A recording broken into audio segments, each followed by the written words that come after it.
Well, good afternoon, everyone. On behalf of the California Strawberry Commission, I would like to welcome everyone to this presentation.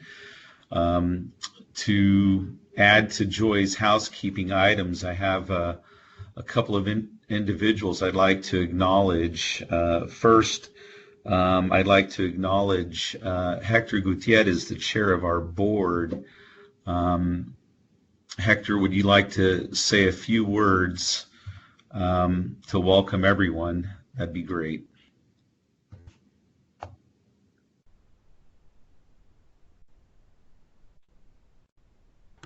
And Hector, you'll have to unmute yourself. Oh, there we go.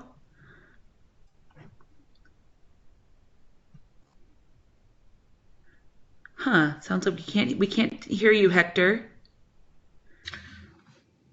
Well, I'll acknowledge Hector and Alan Davis, one of our executive officers as well. I'd also like to acknowledge Wendy Mata, District Director for Congressman Carbajal, who's been extremely helpful assisting us through the COVID-19 pandemic. His office has been extremely helpful to the California Strawberry Commission. And with that, I'd also like to announce the individual who has been extremely helpful and a friend to Ag, and that's former Minority Assembly Leader Connie Conway, who is now USDA's California State Executive Director. So Connie, welcome. We are so thrilled to have you a part of today's presentation.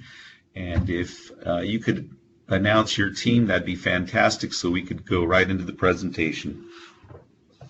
Well, thank you, Mark. I really appreciate it. I appreciate the opportunity in particular. My team that's with me are top-notch. They're going to give you all the information that we have available and help you. Hopefully this will help you through the process.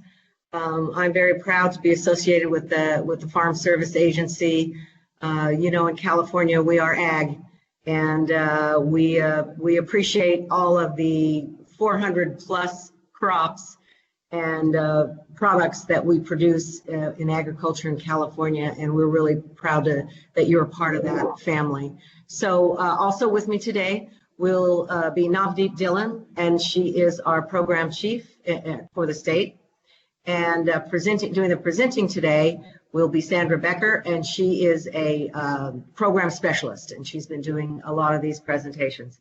So I'm going to be brief so that we can get right into it, but thank you for the nice introduction, Mark, and welcome to everybody, and I look forward to listening and learning along with all of you. So thank you.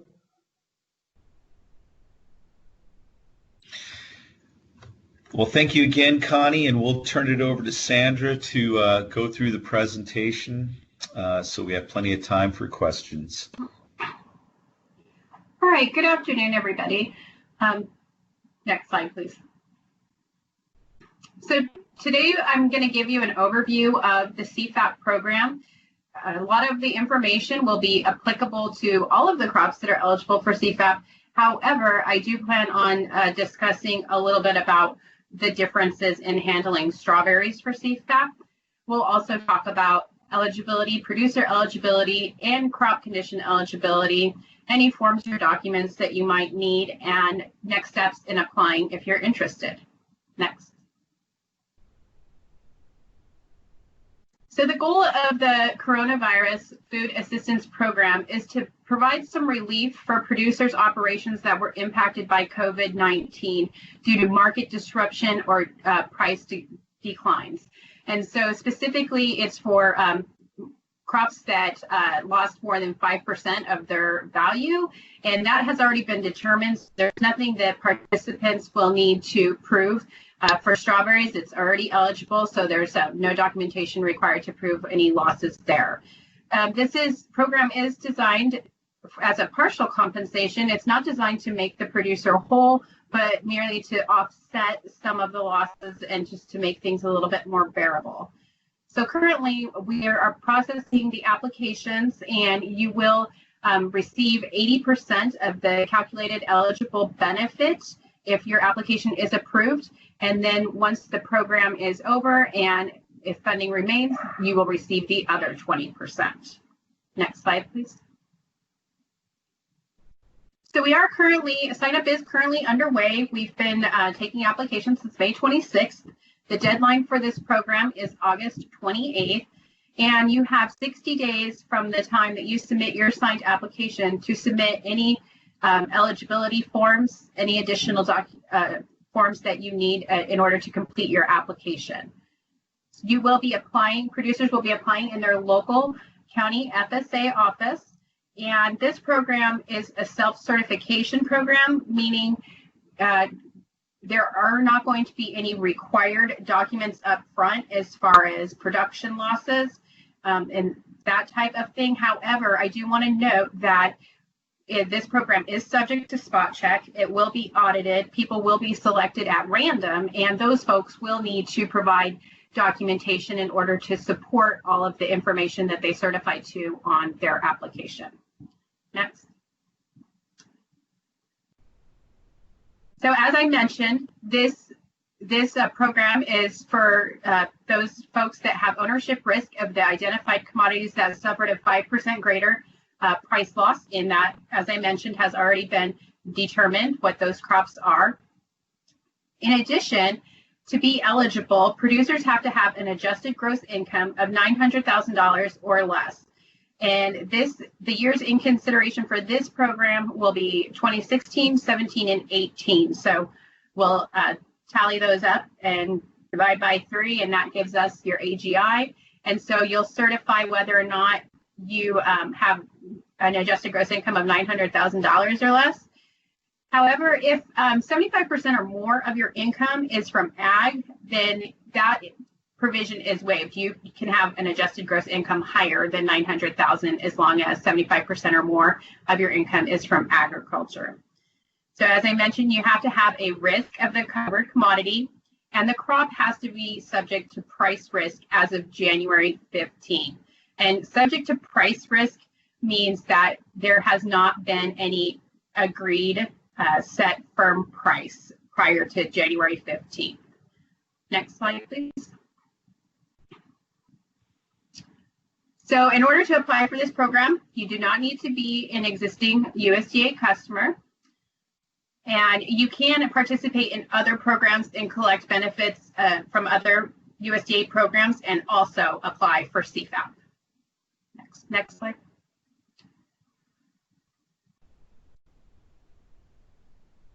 So the eligible commodities under CFAP has many different categories, including livestock, dairy, non-specialty, which is going to be grain crops, wool, and specialty. So the last category, the specialty crop category, is what strawberries fall under. Next slide. So I've noted on these slides up at the corner, specialty, and when you see a slide that says specialty, that means it's only applicable to that category of the CFAP program, which strawberries are specialty. So there's 3 possible categories that a specialty crop producer can apply for benefits. The first is sold, and that's going to be sold between January 15th and April 15th. The second category is crop that was delivered but not paid. And the third category is crop that was unharvested or undelivered. Next, please. Okay, so now I'm going to just talk a little bit more about what each of those categories mean. So sold, when we say a crop was sold, that is that a firm price was agreed to on or after January 15th and before April 15th. You do not need to have received the money. You just need to have that firm agreement to sell between those dates for a fixed price. So as long as you have a reasonable expectation that you will receive the payment, then it's okay if you actually did not get paid by April 15th. And anything, this category is going to include product that was sold for any reason. If it was fresh, processed, it doesn't matter how much money you received for it. It can be, for even the smallest amount of money, we're going to consider it sold, even if it was at a great loss to you. Next slide. So the second category is that which is delivered but not paid. So we consider a crop delivered or shipped when it's no longer on your farm. It can be at a processor or it can be at the end buyer. It doesn't matter as far as CFAP is concerned. If it's not on your farm anymore, then it's considered delivered and shipped. Also, delivered but not paid. In order to fall under the not paid category, it's not just that you haven't been paid yet, but that you will never be paid for the crop. Under this category, we're also going to include any donations where the grower bore the cost of delivering the product to the recipient. So if you had the cost of the shipping of that, then the donations are going to go into this category. Next.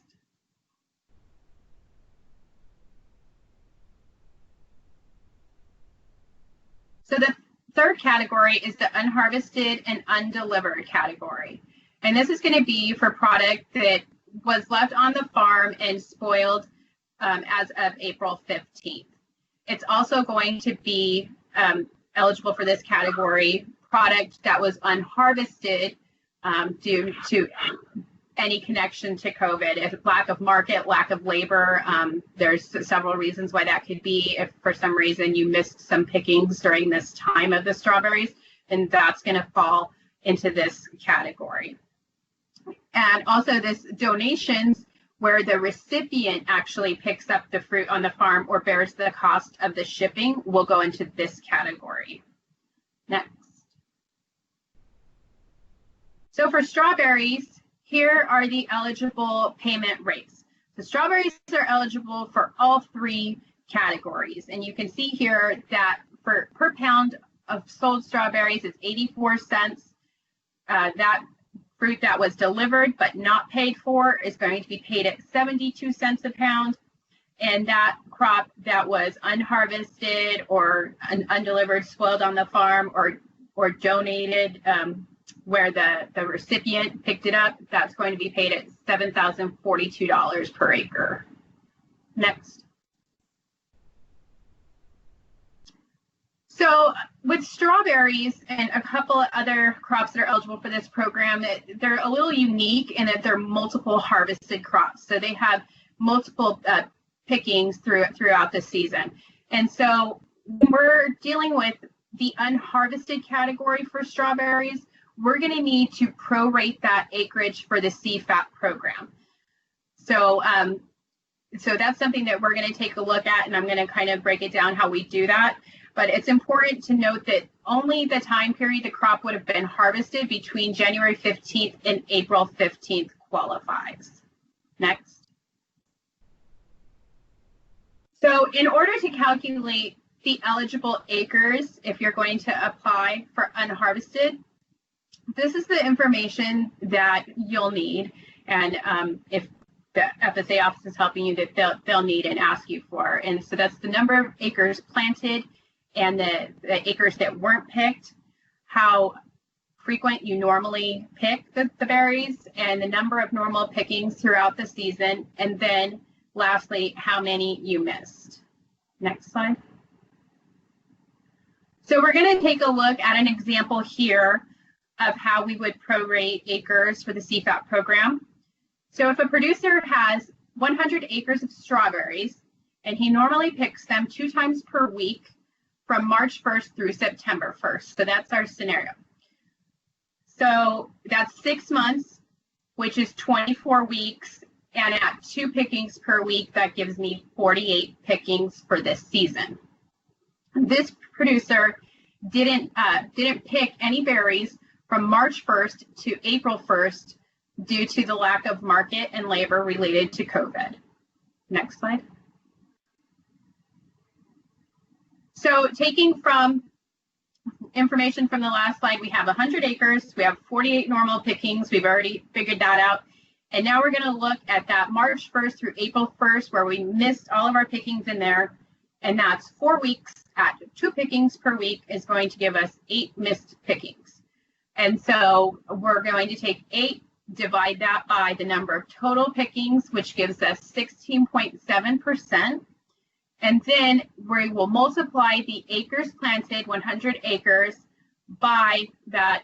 That's a typo. That should say 16.7%. So it's going to be 16.7 acres that the producer would actually claim as unharvested. Next slide. So here's a second example. We have 100 acres again, 48 normal pickings, and they don't harvest the crop at all for the whole season, March 1st through September 1st. However, only the March 1st through April 15th missed pickings are going to be eligible. So that's 6 weeks and 12 pickings. And that's because this program's eligibility only goes till April 15th. So it doesn't take into account anything that you missed after that. So then we would divide our 12 missed pickings by our 48 total number of pickings, which would give us 25%. So in this example, the producer could claim 25 acres as unharvested. Next. So noting on these examples here, January 15th through March 1st is not an eligible time period, because even though this program starts on January 15th, the producer does not normally begin harvest until March 1st, so that the crop is not there, it's not mature and ready to market before March 1st. So that's an ineligible period of time when we're considering the unharvested acres for CFAP. And then also April 16th to September 1st would not be eligible, because although the strawberries would be mature and you would be picking normally during this time, it's outside of the program allotted time frame. So just noting there are some eligibility issues with the dates. Next slide, please. So now we're going back to what's applicable to all of CFAP. And so our payments, we are processing those applications on a rolling basis, which means as they come in, we're processing them, we're making sure we have all the necessary documents, and we're issuing payments as we approve applications. So we're not waiting to do that. And they are not, these payments don't come with any stipulations. They do not offset any prior debt or anything that you owe to the agency. And it's not a loan program. You don't have to repay the payments, and there is no fee to apply for this program. Next. So here's the documents that apply to CFAP. If you have had activity or interaction with our agency before, it's very likely that you will have some or most of these documents already on file, so you may not need to file them again if you already have them on file. One thing you will need, though, is, of course, the CFAP application. That's a 3114 form, and you can get that on www.farmers.gov/CFAP. You can download the application from the website there. The second form that we'll need to have on file is the member information form, which is the 902 form. And then you'll need to certify to that adjusted gross income we talked about. There's a form for that, and so that's that $900,000 AGI certification. And then there's another form if you want to certify that you have 75% or more of your income from ag to waive that adjusted gross income limit. Then there's a form you can fill out for that. And then we need to make sure that you have your highly erodible land and wetland certification to make sure you're compliant with all of that. And then the other form, the 2047, is just the customer information. It's basic information to make sure that we can get you into our automated system. And then lastly, we have the direct deposit form so that we know where to send your payment to. So like I said, seems like there's a lot of forms here, but probably most of you may have had some activity with our agency, and we have these on file. So don't be overwhelmed by that. I would advise you to just check with your local county office, and they can tell you exactly what you're missing on that. Next, please. So some of the forms and documentation that could be helpful when filling out your application, although you are not required to turn these in with your application, but they can just help you to get your figures. And that's going to be sales records, any amount of crop that was unsold or spoiled, anything that you didn't get paid for, and then of course any acres that were unharvested, or the number of pickings, and that information that we went over specific to strawberries. Next slide.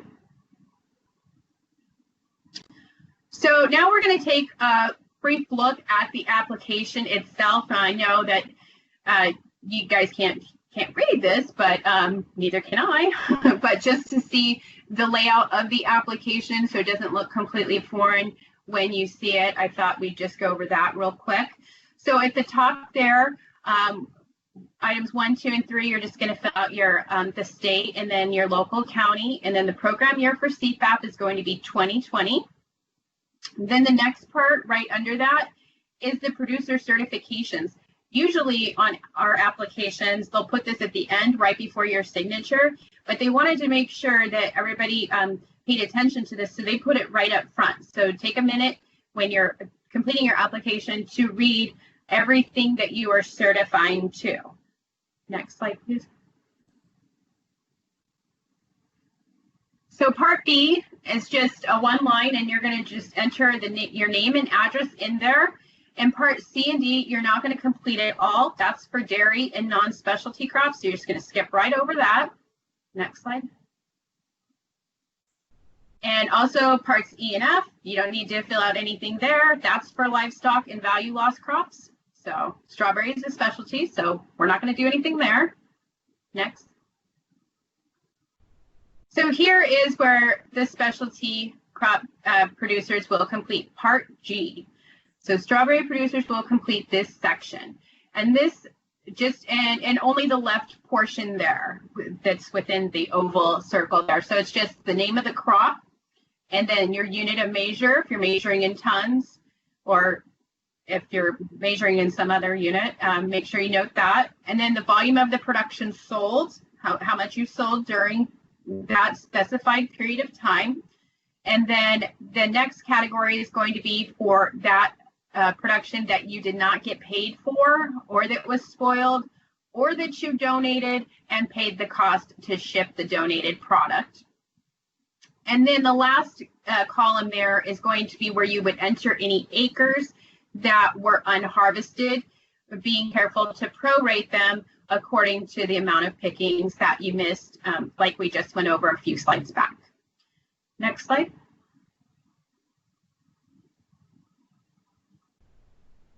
Okay, part H here. I'll take a minute to just talk about this. This is optional to increase a payment limitation for corporations, limited liability companies, and limited partnerships. So the payment limitation for CFAP is $250,000. That means no matter what your benefit calculates out to, the most that you'll receive is $250,000. However, this optional section allows these types of entities, corporations, LLCs, and limited partnerships, an opportunity to list additional members. So you can list up to 3 members who contribute 400 hours or more per year per member of labor or management to the entity. And by listing those, you'll get up to 2 additional payment limitations. So if you list two members then that contribute that 400 hours or more, then you'll get a $500,000 payment limitation. And 3 members would give you a $750,000 payment limitation. So it's $250,000 per member, and that's unique to this program. We usually do not do that. So do take a minute to read that section if you are an entity, and think if you want to put additional members down there to increase your payment limitation. And then Part I, right underneath that, is where you're going to sign and date and certify that everything you entered on the application is true and all of that stuff. And Part A, those certifications, that's what you're signing to and agreeing to. And then the bottom part there is where your local county committee is going to act on your application, approving it or disapproving it. So you won't complete that. Next slide, please. So in conclusion, I mentioned earlier the farmers.gov/CFAP website. On this website, you can get, there's a payment calculator that will help estimate any potential benefits, and there's a video demonstration of that on there. You can also download the application, and there's a lot of other information on there, fact sheets and further information about the program. Currently, our offices are still closed to walk-in traffic. However, we are all still very much working and working full-time. We are processing applications by mail or email. So I would encourage you to just to expedite your application if you're going to apply. If you pre-fill your application, that's great, or if you need help with the application, that's fine too. But I would encourage you to have some basic information when you make initial contact with your county office, such as the production sold and your acres and unharvested acres, anything that wasn't paid or that was spoiled, and anything that you donated. That's going to kind of eliminate a couple back and forths between you and the county office, and it'll help streamline the process, because with that information, they can help you fill out the application quicker and turn that around faster for you. And do make sure when you are contacting the county office to always provide strong contact information, both phone, email, and postal mail addresses. Just, we want to make sure we have the most up-to-date ways to contact you. Next slide, please. So here I have, again, the website up top. There is a toll-free number here that you can use for some basic program questions or information. And also they will give you, if I don't have a county office listed up here on this screen, you can call them and get the contact information for any of the county offices that you need.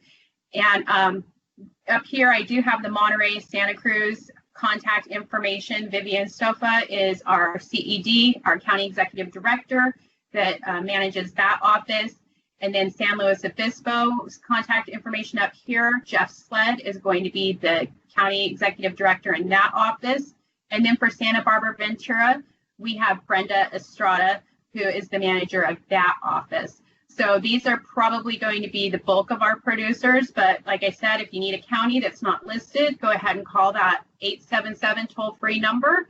For those of you on the phone, it's 877-508-8364. So if you call that number, they can give you some basic program information and also provide you with contact information for other county offices. And with that, that concludes my presentation. Thank you for listening. Thank you, Sandra. Nope. Looks like we have a number of questions, and we might be getting there. So, can you hear me okay? Is there an echo? There's a slight echo. Okay, you know what I'm going to do? I'm going to mute you when I ask the question, Sandra, and then if you could unmute yourself after I ask the question. Okay. Okay, thanks. Our first question is, what should growers expect after applying? Can you outline the post-application payment process? You mentioned an 80% upfront and then 20% if there are remaining funds and if funds are still available. Can you describe that mechanism? Unmute. Yeah, so we will be making payments as the applications are completed and approved. We don't anticipate any shortages of funding at all at this point. It does look to be fully funded, but I mean, you never know, and that's why they're paying 80% up front on that. And we are processing applications as fast as we can, and as they come in, it should not take anything over 30 days from the time that we have all of your information that we need. And if it does go longer than that, I would suggest that you contact the county office on that, but it shouldn't even take that long, really a couple weeks maybe, but the rule is 30 days, but a couple weeks. Okay, thank you. The next question that we had is very specific to the to one of the files. On file AD 1026, is this still required if you have no other farming operations? Yes, the form is required from every applicant. Okay, and then the next question is on another specific question. On form CCC 942, is this still required if your adjusted gross income is less than 900,000? If everybody needs to certify to their AGI that it is less than 900,000, and then it's optional whether or not you want to state if 75% or more of your income is from ag, but that is an optional form. Okay, thank you. And then there was a question about, is there the possibility of extending the period of production impacted beyond April 15th? Is that something that's being considered? Well, I certainly know that's something a lot of folks have asked for for a lot of different commodities.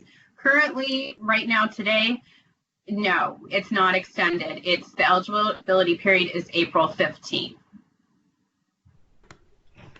Okay, those were all the questions that we received online.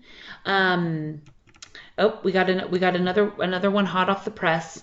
Back to the AD 1026. How do you determine Part B, HELC/WC compliance? I'm actually going to let Navdeep answer this one. Okay, I will. Hello, this is Navdeep Dillon. I'm the Farm Program Chief for California.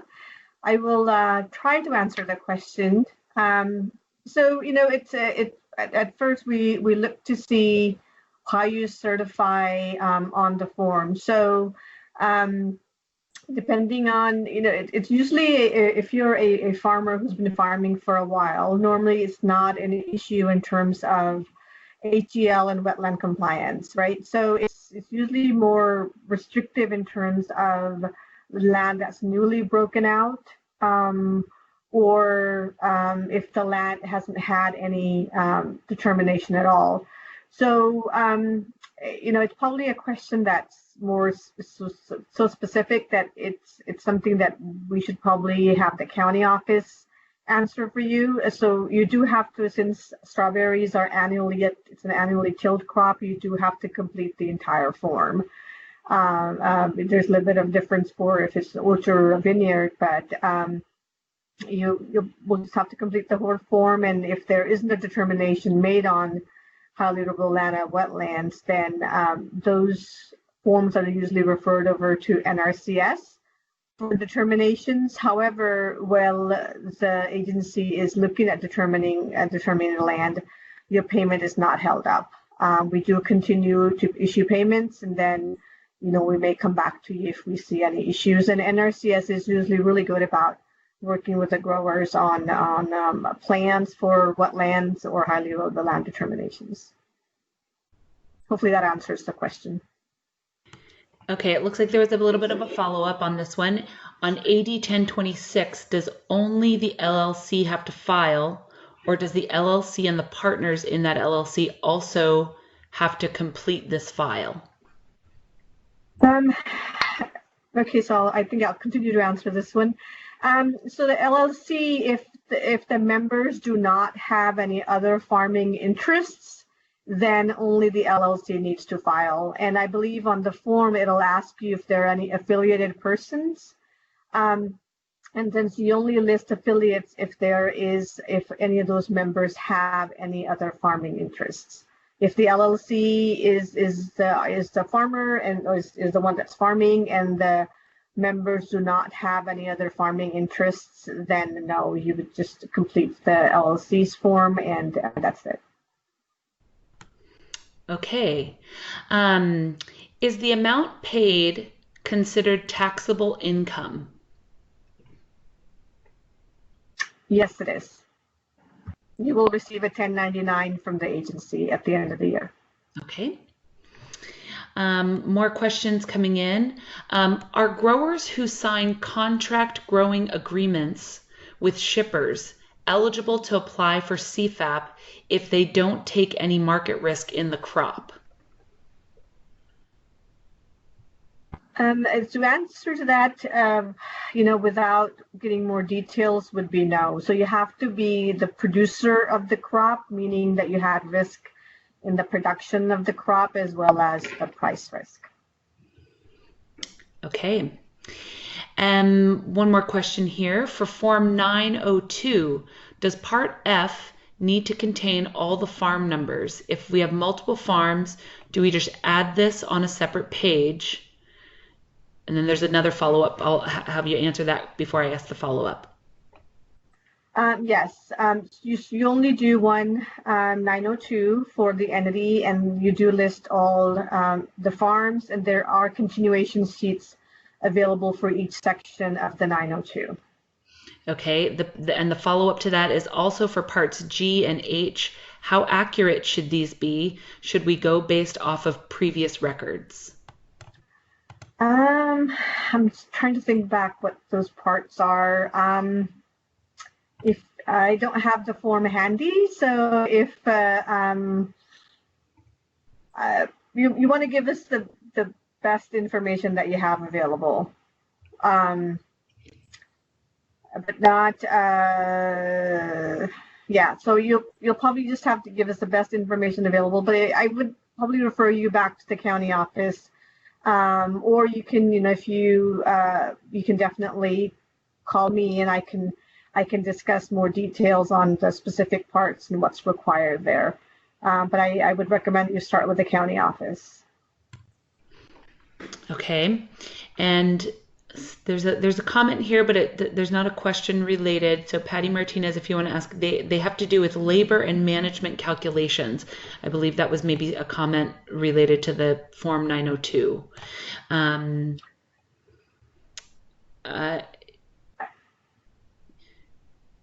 Okay, so I think on so when we're looking at the 902 for CFAP.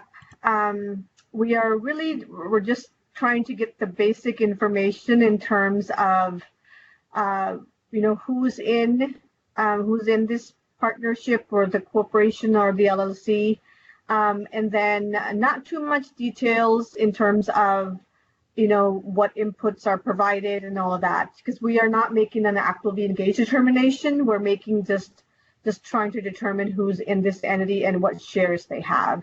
So I think before you complete the entire form, I recommend that you contact the county office, so you don't waste time completing sections of the forms that are not needed for CFAP. Great. Thank you, Navdeep. We've answered most of the questions in. Okay, one more question incoming online. If there are more folks that want to add questions to the chat, we have about 20 more minutes. How is the CFAP amount calculated under the 5% decrease in sales price method? Is it as simple as taking pounds sold times the 84 cents per pound? Yep, it's that simple. Oh, good. We like simple answers. Okay, and that does look like we've answered the questions in the chat. If people want to continue adding questions to the chat, if you've joined us online, if you've joined by the phone and you have a question, you can go ahead and unmute yourself. in order to ask a question.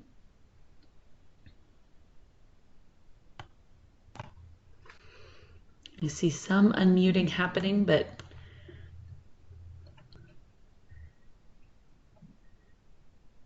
okay. We can't hear anybody if you're asking a question. This presentation is going to be, I'll just remind everybody that this presentation has been recorded and that we'll provide the link to this webinar in our daily, our COVID update email that goes out, and we'll have the representatives of the county farm service agencies available, likewise, their contacts on our website.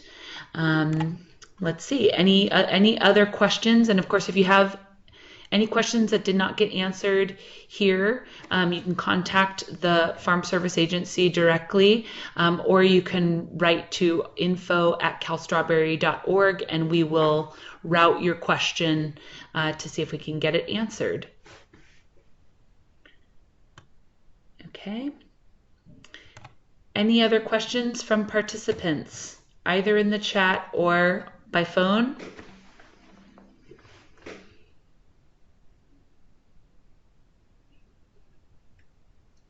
Okay. Sounds like we have no further questions. And with that, thank you, and I'll pass it over to Mark. Well, thank you, Joy. So I would really like to thank the Executive Director of FSA for California, Connie Conway, and her entire team. And on behalf of Rick Tomlinson, our President of the California Strawberry Commission, and all of the assistance by Carolyn O'Donnell and Joy Jacobs to facilitate today's presentation. These webinars and information that the Commission has put out in partnership with USDA and various partners through the whole COVID period has been very important, and we will continue to put these kind of resources out, whether it's by advisories through the Commission website or webinars just like today. And as Joy mentioned, if there are any follow-up questions or thoughts or comments, please do not hesitate to reach out to the information that's posted by USDA or reach out to the Commission staff. So once again, we thank you all for participating, and we appreciate all the help from USDA. Thanks again.